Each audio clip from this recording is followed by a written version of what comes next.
Une légende, ça se courtise, ça se recherche, ça s'apprécie. Je suis en face d'une légende. C'est avec beaucoup de plaisir que je retrouve El Hadji Ousseynou Diouf, international sénégalais de football, connu à travers le monde, véritable grande célébrité avec qui j'ai le plaisir de partager un plateau de 26 minutes pour échanger sur l'actu, pour échanger sur sa vie, échanger sur sa carrière. El Hadji Ousseynou Diouf, connu, aimé et apprécié à travers le monde. El Hadji, c'est une légende. Salam alaikum El Hadji. Malikum salam Bouba, c'est toujours un plaisir de te retrouver et merci pour ces mots. Et je crois qu'on a l'habitude de le dire, c'est ce que j'ai l'habitude de dire à la nouvelle génération et aux générations futures à venir. Et je crois qu'on n'est jamais né légende. On n'est jamais né légende et je crois que c'est un travail de longue durée et surtout aussi, jom, fulla, fayda, bëgg sa réew ba pare bëgg sa bopp ba pare nar liggéey pour aujourd'hui te savoir que ni du yow rek qui va être connu. Aujourd'hui tu travailles pour tes parents, tu travailles pour ta femme, tes enfants et aujourd'hui tes amis ñu nga xam ni suba ñoom ñoo ciy bànneexu et je crois que c'est pour ça que li may wax xale yi rek sachez que y a que la réussite qui est belle. Ça a été long le temps d'arriver du mouvement Navétane à Saint-Louis, du voyage en Europe, c'était quand même pas donné, hein, c'était pas cadeau. Bouba, on dirait que ma vie était déjà tracée, franchement. Moi, quand j'étais petit, tout jeune, j'avais l'habitude de dire à mon grand frère Ablaye, avec qui j'ai grandi, Ablaye Niang, et j'avais l'habitude de lui dire, tôt ou tard, on entendra parler de moi. J'étais brillant à l'école, mais je ne voulais pas aller à l'école parce que j'avais vu les difficultés de mes grands-parents et j'avais envie de faire tout de suite quelque chose, de gagner de l'argent pour les aider parce que le nerf de la guerre, c'est l'argent aussi, qu'on le veuille ou non. Pour régler les problèmes aujourd'hui, tu en as besoin. Et que dans ma tête, je me suis dit que je vais devenir quelqu'un et j'avais deux rêves. Soit footballeur professionnel en premier, la deuxième, être un enfant de troupe, prétendant militaire. Je suis Saint-Louisien, j'ai grandi à Saint-Louis et j'étais fasciné par ces enfants de troupe. Donc, pour vous dire seulement, nga nekk Sénégal nekk xale bu tuuti yàlla commencé di dugal yenn yi sa bopp et nga ciy waxtaan ak sa frère gis sa maam mu sonn di liggéey di def lépp pour yow ak sa frère gis mère bi nekk fi woon sëy na paa bi nekk fi. Et je crois que métti woon na loolu mais je crois que ni bëgguma woon tamit gisoon naa tamit ay samay copains yu dugg si yeneen yu dul yooyu man it yooyu mosu ma si yàlla def ma ci mosu dimbali et que ba nga xam ni dama focus woon sur une seule chose moo di comment je vais faire pour m'en sortir et aider mes grands-parents. Loolu tax le football a toujours été là pour moi. Je m'entraînais tous les jours, j'avais pas de dimanche. Les navétanes même je n'ai pas connu parce que cadet rek laa joué navétane agul sax. Après, j'ai fait les tournois semaine de la jeunesse. Ici, à Dakar, c'était la première fois que je foulais le sol de Dakar. Et après, semaine de la jeunesse, je suis parti à la Linguère de Saint-Louis. La Linguère de Saint-Louis, j'ai fait une année et après, je suis parti en France. J'ai eu la chance de partir en France. Et que Pape Samambo, moi, je suis France. C'était pas moi qui venais chercher. Il venait chercher Martin Ndiaye. Et on me l'avait soufflé. Et je suis allé le voir, je lui ai dit, grand, yobu, man may réussir. C'est comme ça que je suis parti en France. Comme quoi, c'est destin. Yow yaa ko war a bind yow yaa ko war a dem jëli. Nanu bàyyi di wax dañuy xaar at lu xew rek yàlla la yàlla tamit def ñu fi bind pour ñuy sabablu at di xeex di jëli li nga xam ne ñoo ko moom. nga yegg France mosoo dem France nga ñëw mu nekk beneen environnement comment tu as su s'adapter. nekk nandite rek bi may dem tamit français bi leerul noonu de. Bouba moo tax may waxanteet xale yi ni leen football rek amul solo boo nekkee xale jàngal ba pare parce que am na ñu bëri ñoo xam ne demoon naa ak ñoom réussiruñu pour deux raisons xam nga man bi ma demee dégguma français mënuma lekk at paaka at fourchette loolu tamit handicap la moo tax ma naan xale yi jàng leen yooyu yëpp c'est important parce que dafa am les handicaps du football moo di langage bi nga toog mënoo lekk paaka at fourchette sa ay kanamu morom et que doo mën waxtaan te doo mën lekk donc yow lan ngay def tu perds tes moyens si yow rek ngay si solitude lépp si yow nga koy jël donc moo looloo tax may jox message xale yi naan leen jàng leen et soyez intelligent jàng leen bu leen mel ni man jàng leen non man sax non bu nu melee ne man sax baax na parce que man j'apprends vite ok parce que jànguma mais j'apprends vite CM2 laa bàyyi école mais j'apprends très vite j'apprends très vite aujourd'hui je parle you speak English you speak French I speak English I speak French I speak I can stand Italiano. I can understand Dutch. Spanish. Spanish. Yes. Tu sais, I speak Malaysian too because I used to live in Malaysia. Yep. Tu vois? Okay. Donc, et apprendre, c'est une intelligence. Donc moi, je sais que ni yàlla daf ma dimbali bokkuma si nit ñooñu nga xam ni dañu jàng mais dama bokk si nit ñoo nga xam ni dañu gaaw. loolu la anglais bi naan bu ñuy waxanteen man that's why anglais bi dama leen jaaxaloon.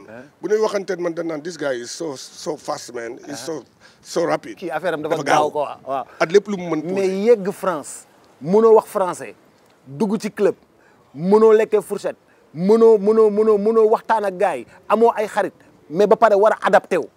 moom la ñuy wax temps xanaa loolu la ñuy wax temps d'adaptation. Temps d'adaptation c'est pour ça qu'on dit que l'intelligence d'une personne c'est quoi c'est de pouvoir s'adapter à toutes les situations loolu je l'avais compris d'abord et bi ma fiy jógee aussi il y avait une seule chose du ma dellu te aw ma dara loolu rus naa ko def sama kanamu maam dellu at loxo nen wala dellu sans être quelqu'un parce que dama ko signé woon ak sama maam ne que dinaa la ci génne te sa sët bii nga def lépp bàyyi sa lépp ndax sa sët bii dina la ko fay suba. et que tey jii fay naa ko sama mam ba jox naa ko samay sëtaati sët parce que nee naa leen li ma leen di bàyyil man suba c'est pas les immeubles c'est pas les terrains c'est pas les maisons c'est ma légitimité et ma crédibilité nga xam tey jii ku ma gis bëgg ma bi ñu demee Congo gis nga ñëpp la ñu yuuxoo ma génn ñëpp ñu tàccu ma pour le plaisir bi ma leen jox donc di dellu si rek li nga doon wax yooyu yëpp bi mu amee école bi lekk bi yooyu yëpp il fallait que je sois rapide ba pare di def test boole si di def test bi may def test aussi je me suis dit que xam naa léegi environnement bi damay jàng environnement bi ba pare ba ma paree ci environnement bi nag ba signé ba pare ma ni comment je vais faire pour être le patron et Bouba am na loo xam ne sax tey laa la koy may loo xam ne nit ñi xamuñu ko. dis-moi. bi may def samay test je l'avais passé comme stoppeur bi may jóge fii milieu de terrain laa doon joué dem Sochaux dem Lens jëluñu ma. te Lens laa toj après. dem après Sochaux waa Sochaux jël ma te bi may passé samay test stoppeur laa doon joué du ma joué sax attaquant. numéro 4 laa doon joué. mais qu'est-ce qui s'est passé. benn jour ñu gagné ñu 4-0. à Sochaux ñu nag Besançon. Sochaux Besançon. ñu gagné ñu 4-0 mu ni coach bi bàyyi ma dem joué si kaw mu bàyyi ma dem dugal 5. nga dugal 5. 5 en une mi-temps coach bi maa ngi koy fàttaliku Francis Gillot. dellu si ni leen. Vous voyez pourquoi je caresse toujours El Hadj. Vous me dites que j'aime El Hadj, j'aime El Hadj, j'aime El Hadj. Parce qu'il n'est pas comme vous. Depuis ce jour-là, j'étais devenu capitaine des moins de 17 ans de Sochaux. Je m'entraînais avec les pros. Et en même temps, j'étais le premier à signer un contrat espoir de 7 ans en France avec Kamel Meriem. Okay. Donc, pour vous dire, suma vie dafa mel ne lépp lu ci xaw rek maa koy jëli. yaa koy dem jëli yaa koy créer. parce que bul fàtte ni woowoon nan ma pour ma ñëw jouer ci 2000 Coupe d'Afrique. man leen pareegu ma. gars yi xas ma wax ma lu ne mais ba ma paree fàtte nañu sax ni woowoon nan ma man leen pareegu ma. donc pour te dire pour dire à ces jeunes là ma détermination. mon courage et mon audace dépassent les frontières. et quant à tout ça pour ne pas réussir c'est impossible. El Hadj nga ñëw foofu après la Coupe du Monde arrive. La Coupe du Monde arrive. La France en ouverture ñu am Trezeguet meilleur buteur en Italie ñu am Thierry Henry meilleur buteur en Angleterre ñu am Djibril Cissé meilleur buteur en France am Zinedine Zidane les 3 meilleurs buteurs des plus grands championnats européens face au minuscule Sénégal. bu ñu fàtte ni avant boobu il y a les éliminatoires. où on était dans le groupe de la mort. À Windhoek. Le qualifié. Windhoek. Mais n'oublie pas que le groupe du Sénégal, à l'époque, c'était qui? On ne faisait pas partie des favoris. Il y avait le Sénégal, l'Algérie, de Saifi. Il y a le Maroc, de Hadji, de Nourdine Naïbet. Il y a l'Égypte. de Aboutrika et de Mido et la Namibie. Bi ñu defee tirage yi kenn yaakaarul woon Sénégal dina qualifier parce que les matchs allés on était 4e. Et bu leen fàttaliku pour Sénégal aussi qualifier amoon nañu benn match bu nga xam ne ñu ne Guinée la woon et que Bruno Metsu était l'entraîneur de la Guinée. C'était un match aller-retour pour voir qui va se qualifier et jouer les éliminatoires de la Coupe d'Afrique. On est parti en Guinée, la Guinée man fekk na boobu demaguma ñëwaguma woon ñu dem Guinée dóor leen 1-0 ñu war ñëw fii Guinée jouer ñu yóbbu leen normalisation sanctionné leen Pape Diouf boole El Hadj Malick Sy Souris Bruno mu indi ko. C'est le Peter Schnittger di dem. Donc dafa mel ne c'était tracé Bouba c'est important que nit ñi xam ko. dëgg la te ñun bi ñuy ñëw aussi moo tax ma ni on entend tout 2002 dañu defoon lii dañu laa Bouba bi ñuy ñëw suñu match contre Maroc. Premier match Bruno Metsu ñoo ngi joué maillot Adidas short Décathlon bas Ulysport.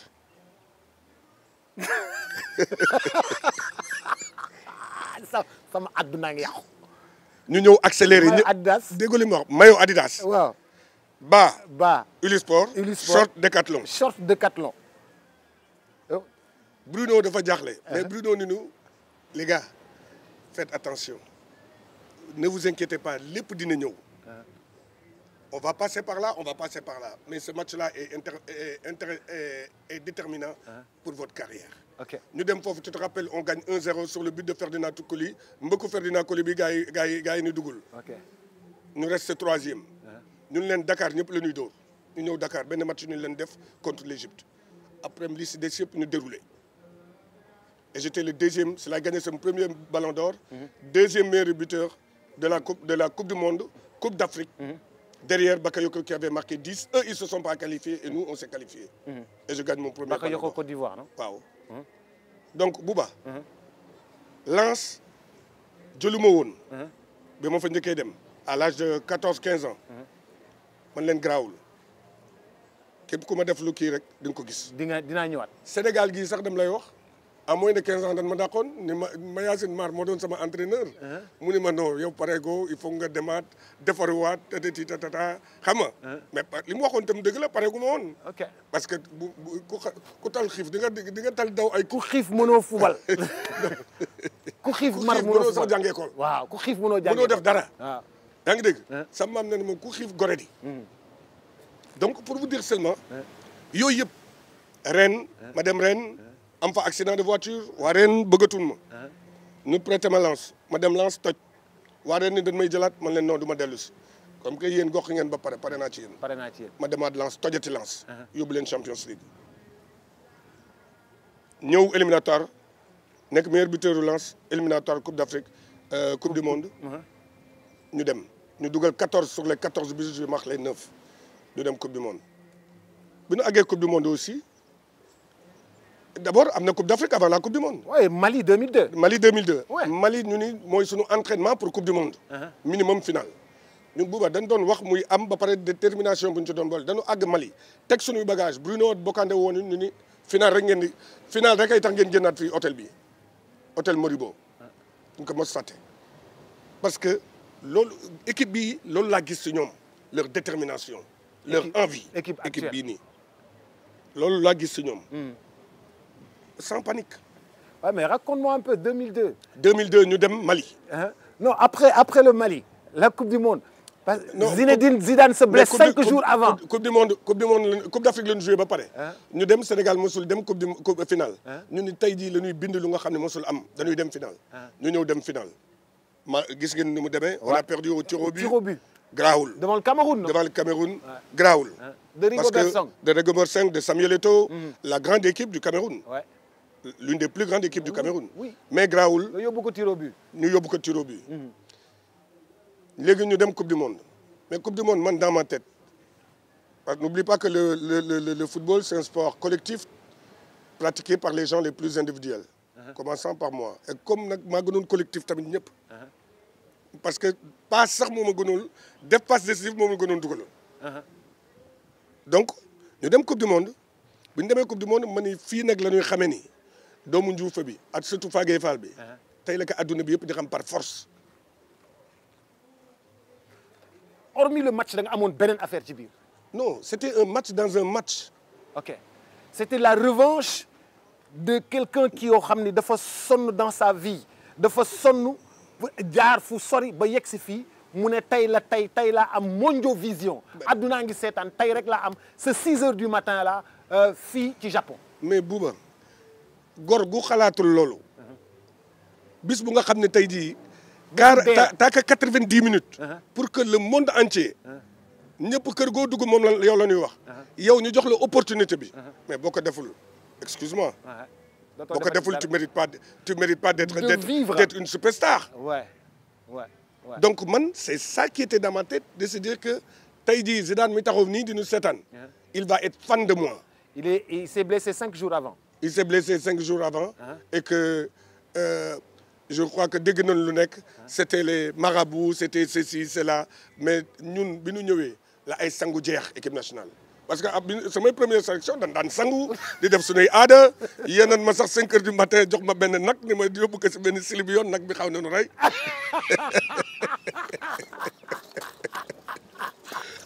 nga dem ba sële yoon bàyyi fa nag bi. waaw yow damay dégg. ba pare gagné wu ñu match boobu.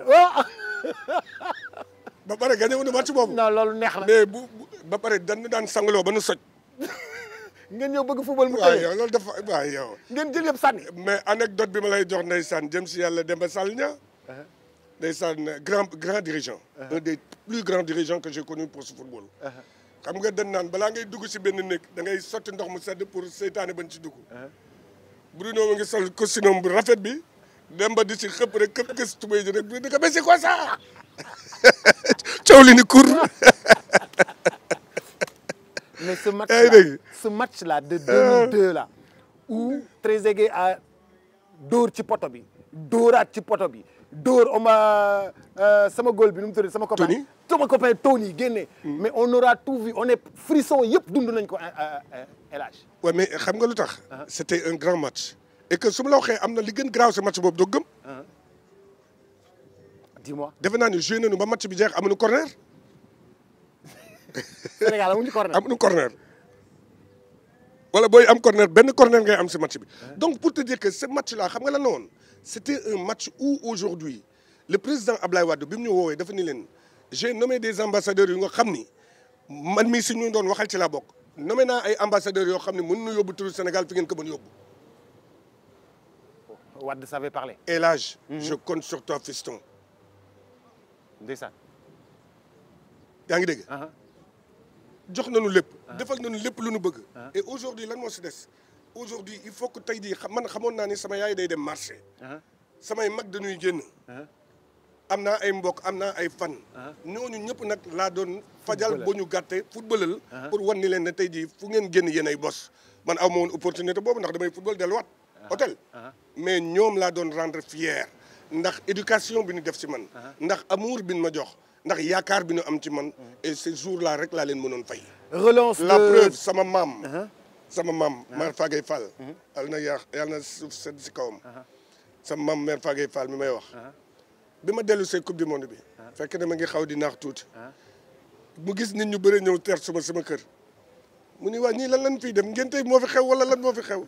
ñun ko non El Hadj Diouf la ñuy ñëw ndokkale si.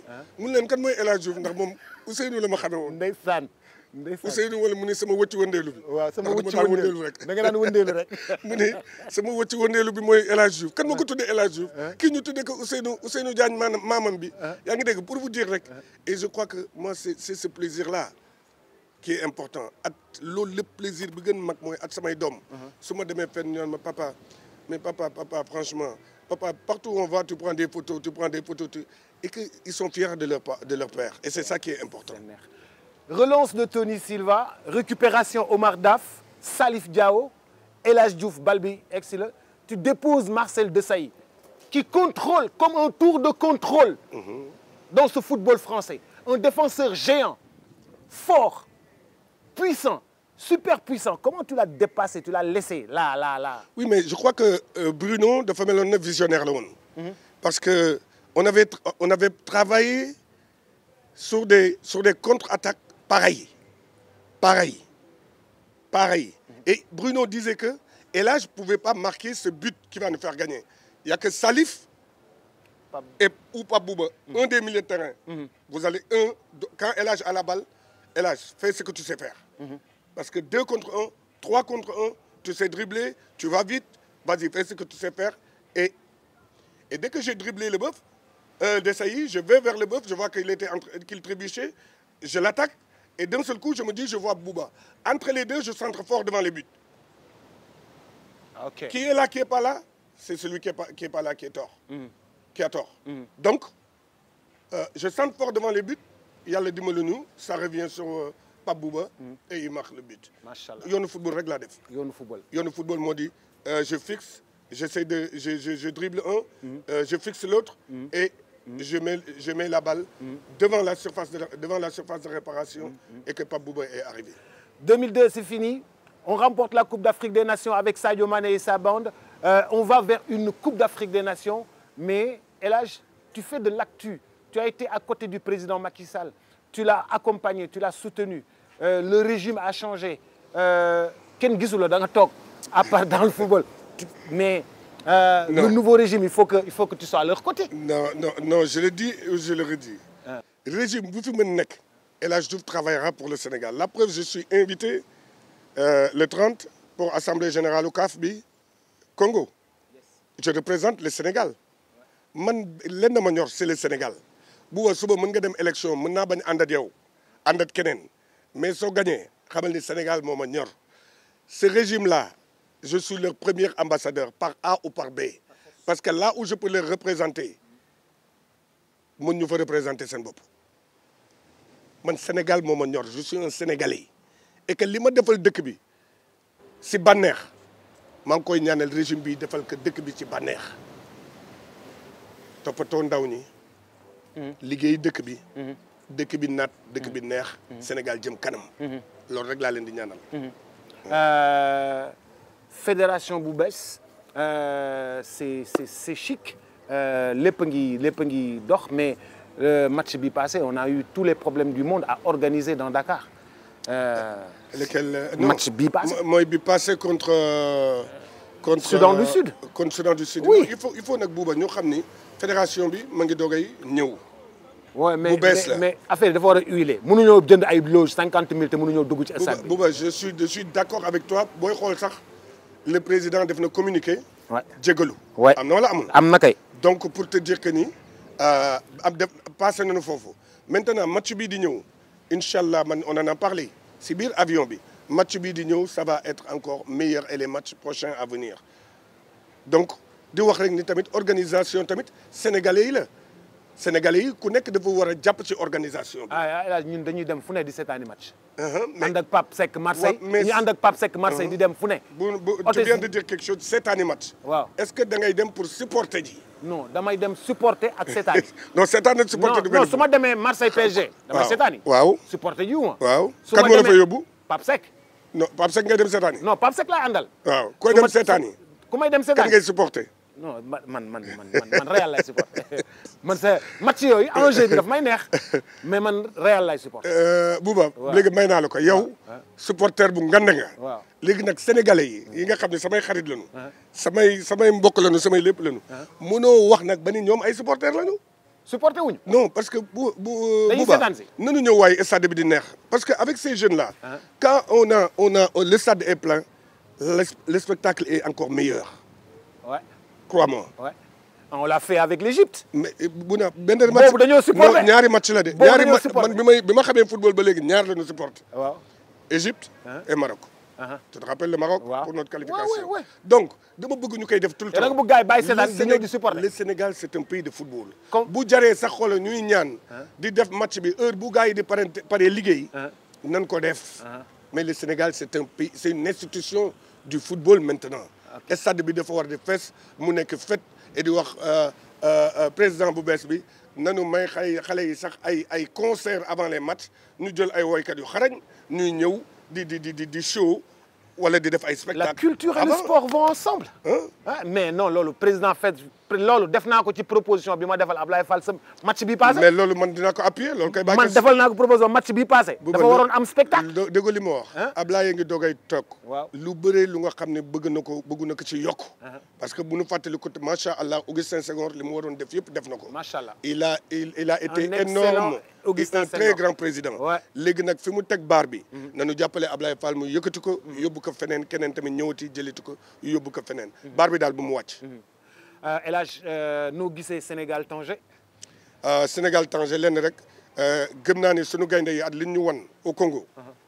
cette détermination là at courage bi ñu am at audace bi ñu am yaakaar naa ni tey jii si bu ñu sentiree sénégalais yëpp sunu gannaaw yaakaar naa ni on peut jouer les grands rôles de cette Coupe d'Afrique. Le groupe est excellent. Le groupe est magnifique. Je te dis le groupe est magnifique. Des jeunes yoo xam ni dañuy déglu ils demandent et en plus ils sont respectueux parce que tey jii comme ni ma koy wax rek Pape yombul bi mu arrivé. mais Pape Thiaw bi mu arrivé c'était pas facile.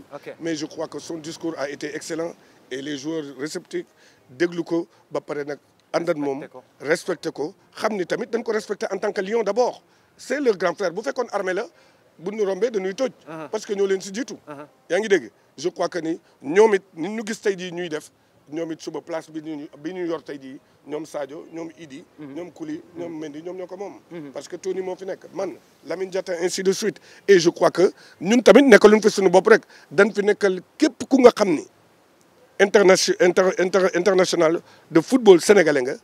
jàpp yaa ngi ci biir. ok bii mooy partie bu njëkk bi. suñu waxtaan suñu beneen waxtaan bi dafa am beneen waxtaan boo xam ne dañ koy def ci joueurs yi ci xale yi am beneen boo xam ne dañ koy def ci yoon bi am beneen boo xam ne dañ koy defee bu ñu fubalee suñu premier match ba pare. y a pas de problème à Tanger. Je suis prêt. Je te suis dinañu àndandoo waxtaan et tout ça et ban message ngay joxe en direction des prochains matchs c'est au mois d'octobre. di wax rek le 14 nañu gars yi ñaanal le 10 on a un match à Joubar au Soudan du Sud je crois. Et après ça on reçoit la Mauritanie. Vous savez que bu ñu gagné ñaari match yi suñu qualification Coupe du Monde Mexique Canada États-Unis te Sénégal yëpp ak ñuy xaar foofu tous les amoureux du football ñoo ngi ñuy xaar foofu et nañu fàttaliku tamit le Sénégal fait partie des quatre meilleures équipes de ce monde. Bouba xam nga kañ la ñu gëj perte match officiel. Depuis Angleterre Qatar. Mais nous sommes la seule équipe africaine à battre l'Angleterre, à battre le Brésil, à battre la France. Donc comme loolu lépp def nañ ko. donc léegi lan moo des d'avoir les supporters qu'il faut pour que ñun mën préparer wu. comme ni ma ko waxee woon sànq rek. 12e gaynde lébu gi. Ale Casa gàcce ngalaama ñooñu am nañu seen ay subventions. maintenant nit ñi. na ku nekk passionné. ku nekk bëgg sa réew. jël sa billet jël sa t-shirt. ñëw foofu jàppale gaynde yi et bu nu gagné coupe bi nga ni yow ñëpp a yem de t'as participé aussi. contre Mauritanie mooy dernier match bi. kon Mauritanie mooy dernier match de qualification. dañuy defar jour boobu dañuy defar ay maillots yoo xam ne dañ siy bind date bi. jeex na donc. président ay maillots yoo xam ne dañ siy bind date bi ay t-shirt yoo xam ne dañ siy bind date bi. jeex na kon président yaa ngi déglu. le 14. léegi président Bouba xam naa ne sa waay la indi si spectacle. non sama waay la sa waay la li ko bindal daal man dinaa si appuyer. te xam naa ni nag moom day déglu. ba pare nag dina jàppale le football sénégalais. Inch'Allah. Ça a été un plaisir. Non, on est tous ensemble et puis on est passionnés de foot. J'ai vu Pape Thiaw la dernière fois au Marseille PSG. Lundi dernier. Il était là et tout. Vraiment, on est très content de lui. Pape Seck, le Saint-Louisien. Grand Pape moo ma yar nag à Saint-Louis. moo la yar à Saint-Louis ak Grand Makumba. borom jàmm gën ak Grand Makumba. xoolal bu ay yëf yi egg rek jënd na sama billet. ñu dem cette année match. Merci El Hadj, bon courage. Merci les grands. On se voit au prochain rendez-vous. Tout le plaisir est partagé. Prochain rendez-vous avec El Hadj Diouf. Nous avons encore beaucoup d'autres sujets à aborder. C'est le spécial El Hadj Diouf vers la Coupe d'Afrique des Nations. Il va tout nous dire, il va tout vous raconter sur ITV et sur YouTube. Merci beaucoup.